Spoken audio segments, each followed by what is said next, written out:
friends, I guess we're live. Hey, Sarah Gaston here. Welcome to another Facebook Live from the comfort of my home and yours. Anyway, lovely to see you virtually today. Anyway, I'm here every Wednesday at 1 o'clock, of course, to answer your burning questions about the business and craft of acting. But as I've learned, sometimes people are a little shy about asking questions straight out of the gate. So I, as always, will have a topic to start out with, and please feel free to add any comments in the comments section of the Facebook page where you're watching this and post your questions there. If for some reason you don't get a chance to ask your questions and you're watching this on a playback, or you think about a brilliant question later on that you wish you had asked, you can always privately message me and I will address it in the next Facebook Live. Hello, Joseph Jones, and welcome. Thank you so much for joining me. So today I want to talk a little bit about finding your own auditions and independent films and student films. So this came up in class last night, and it began with a discussion about Backstage, and somebody was asking me if Backstage was a good resource to find auditions and things to submit for. And my response to that is I do know people who have had some good luck with Backstage, but I always encourage people, if you're going to spend any money, first develop a presence on Actors Access and casting networks if you are in this region. And when I say this region, this could be Atlanta, this could be Houston, this could be New Mexico, this could be Louisiana, anywhere in the general Southeast. Los Angeles actually has its own version of casting networks called LA Casting. So if you're in Los Angeles or you spend some time in the Los Angeles area as part of your acting career, you also want to be on LA Casting. But for our general Southeast region, we want to be on Actors Access and casting networks primarily. Why, you might ask? Because that's what casting directors use, okay? So casting directors use those in order to communicate with the agents and get their submissions directly from agents that way. So Backstage has some good articles, and they're a great resource in many ways. But if your acting career dollars are limited, Actors Access and casting networks are the ones that agents and casting directors actually use. And also, you can find occasionally student films and independent films and things like that on there as well, if you want to self-submit. So it's Backstage is good, but I wouldn't make that your primary resource. Hi, Casey. Thank you. So yeah, we were talking about this last night in class. The other thing that came up was, you know, trying to figure out what you've gotten yourself into when you do a student film or when you do an independent film. Now, understand that back in the day, I did my fair share of these types of films, and they are a fantastic way to get some experience. One of the things, though, that often happens is that you won't get your footage, or you might get your footage later and it's not very good because they just gave up on the project and they haven't sent it through post, so there's no sound or color correction. Maybe it's edited poorly. A lot of things can go wrong. But here's what I want you to consider. They, especially if it's a student film, they are learning just like you're learning. So it can be a really valuable experience regardless of the outcome. Now, ideally, you want to get your footage and you want your footage to look fantastic. And I have done films where the footage was great and, you know, it went into film festivals and won prizes and all this stuff. And I've done, you know, films of that genre that were not so good, okay? But I learned. I learned on every one of them, good and bad. I learned what I will put up with and what I won't put up with. I learned how to work with a crew. I learned how to work with a director. I learned about lighting. I learned about hitting my mark. So there are all these practical things that you can learn just by being on a set, even if it's not a terribly good set, right? And one of the things that came up last night was, well, get your footage as early as you can, because then if you don't like your footage or if it's not very good, you can quit. I personally don't advise this, and here's why. first of all, this is a very small community and people do talk. And you don't want to be known as Joe Blow, the guy that quit the project, right? Second of all, I have a personal ethic around commitment. Don't make a commitment unless you actually plan to follow through. Now, there are exceptions to this. If, something is it's unethical, it's unsafe, it's illegal.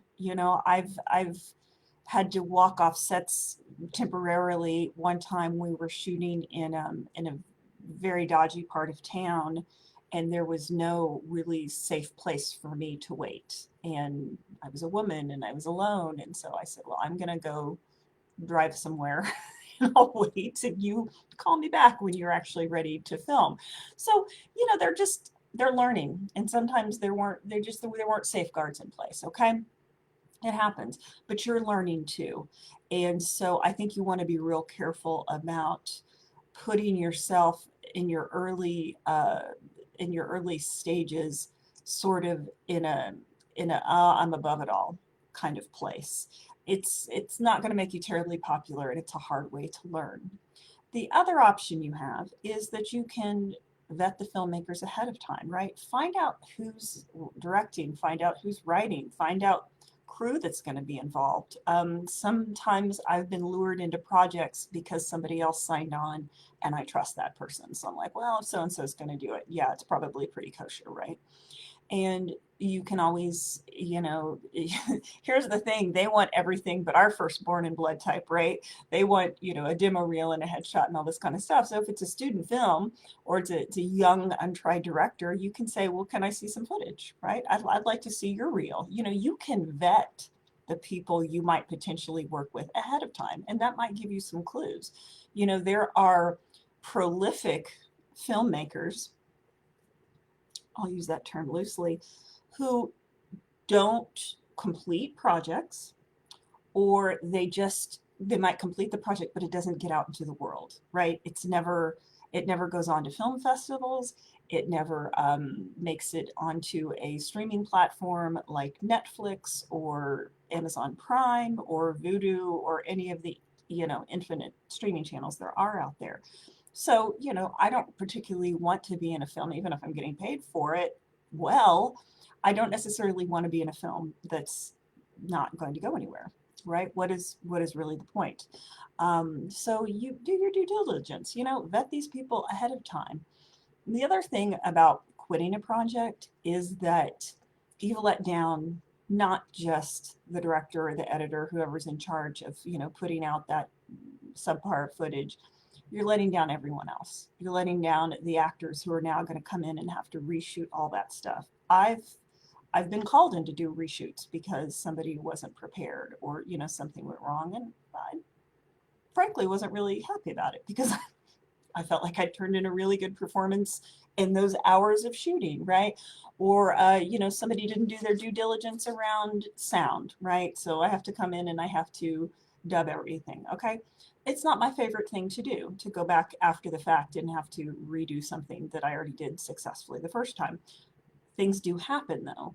So when you walk off a project, again, if it's just because I don't really care for the footage, you're letting down the crew that have shown up. You're letting down the other actors who have shown up, and now you're going to have to reshoot that footage. You're letting down the director.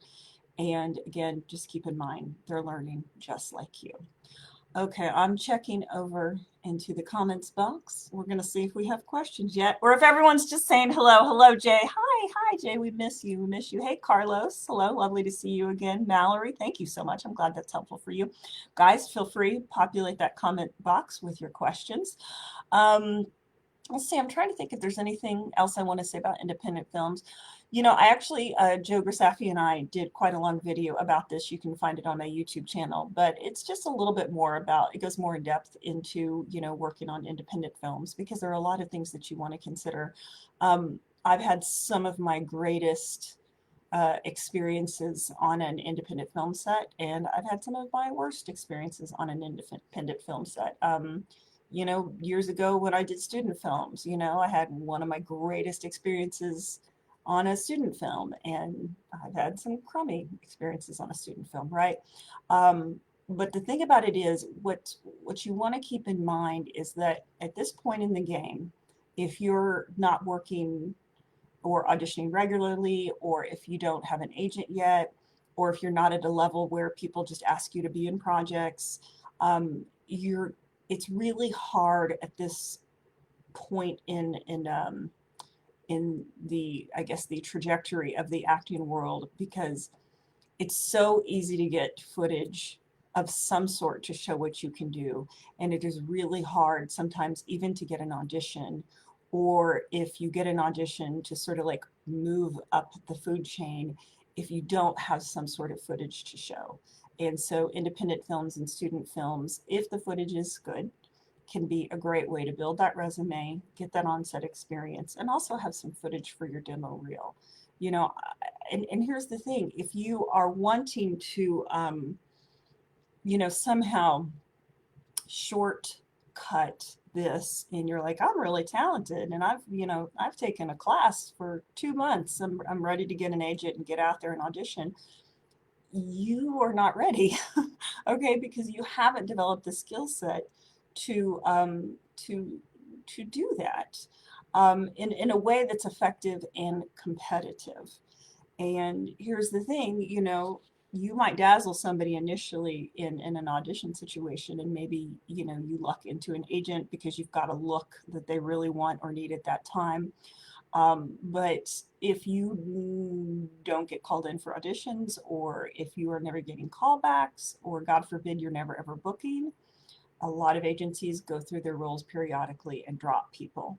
So we want to be careful about kind of putting the cart before the horse, because back when I assisted with castings quite a bit, I repeatedly saw actors come in that room that, maybe they had a good commercial look or whatever, but I don't even know why they were actors, because they were so poor. They lacked skill. They lacked the ability to listen and take direction.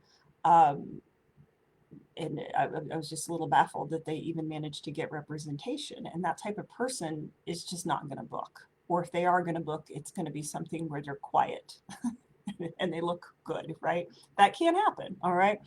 But it was interesting. I'm reading the Jenna Fisher book right now, and I think it's called An Actor's Life, because several students have mentioned it. And when I hear that, several students are reading a book, I'm interested in reading it because I want to be able to talk to them about it and understand if it's like a book that I can recommend, or a book that I can say, I don't think it's terribly helpful. Check this one out. But she was talking about watching Steve Martin's masterclass on comedy, and he says, these people come up to me and they're like, how do I get an agent? How do I get headshots? And he's like, shouldn't you be concerned with getting good first? And I think that's an interesting thing. People have this idea that you're just naturally talented at acting, or you're really good looking and you look good on film, so you should just get out there and just go get in the business, right? There's a whole skill set involved, and it has a lot to do with actually being, knowing what you're doing when you're on camera, knowing what you're doing when you're on set, knowing how to work with a crew, knowing how to work with cast, knowing how to audition, knowing how to learn your lines right. I mean, I'm astonished at the number of people who can't seem to like learn lines, and that's kind of a core thing of being an actor. Anyway, enough of my rambling. Questions. I'm not seeing any questions in my comments box, and guys, I don't like to waste your time.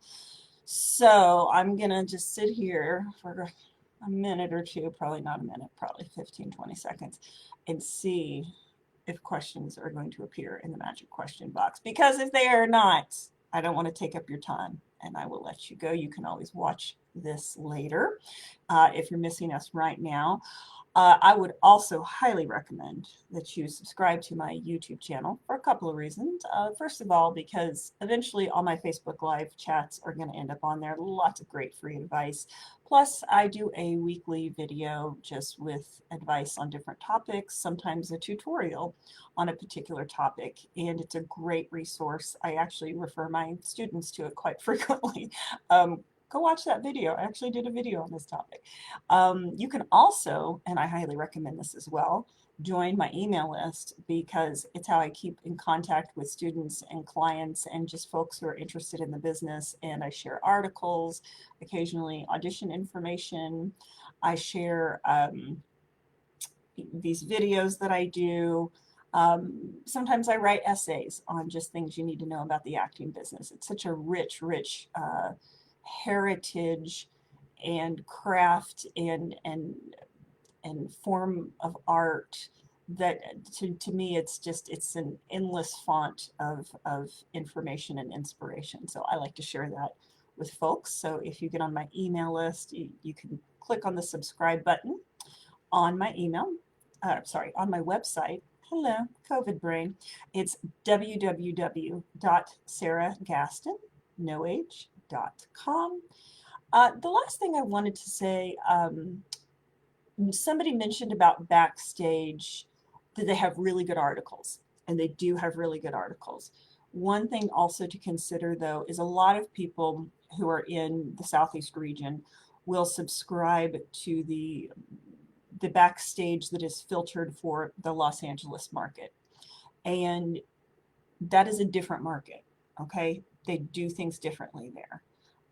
So when people make the assumption that if it's done this way in LA, or if this is the trend in LA, we're doing that same thing here, that's an incorrect assumption. A lot of that stuff is just not relevant for a regional actor. And so if you don't know enough about the difference between the markets, you might make some assumptions and do some things that aren't really going to benefit you in this market, or worse yet, and I've seen this happen, somebody's gone to LA for 2 weeks, or they've read an article on Backstage, and then they come and try to tell a casting director here or an agent here how it ought to be because, hey, I went to LA for 2 weeks, or hey, I read this article on Backstage and it said I should do my headshots this way. And it's just, it makes you look really inexperienced, and it makes you look like somebody who cannot follow directions. I think for a while, I guess the trend in LA was either to print your resume on the back of your photo or to glue it, okay?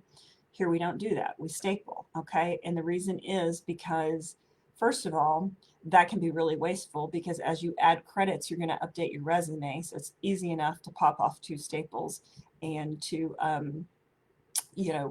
just staple a fresh resume on there, right?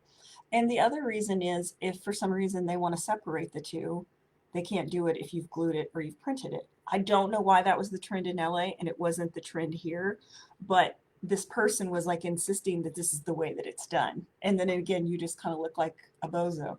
Another person at one point said, well, I was told, you never attach them and you hand them in separately because I read this article, on Backstage and it said that. Again, maybe that was the trend at that time in LA, but as long as I have been in the Southeast regional market, we have always trimmed our resumes to 8 by 10 so that it matches up, and we staple them to the picture. We're using headshots less and less because so much is available digitally, but you do still turn in physical headshots, particularly at a callback, because that's how they decide.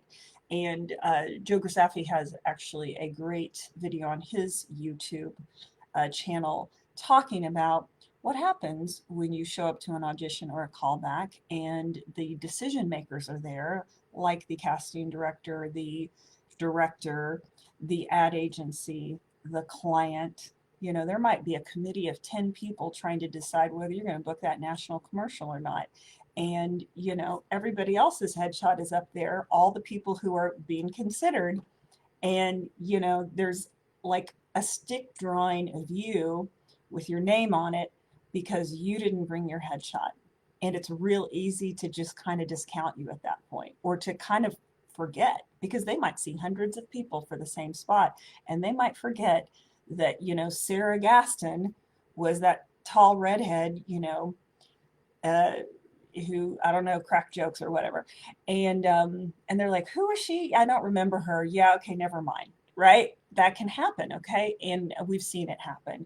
So that's a really long-winded but that's a lot of valuable information in that long-windedness.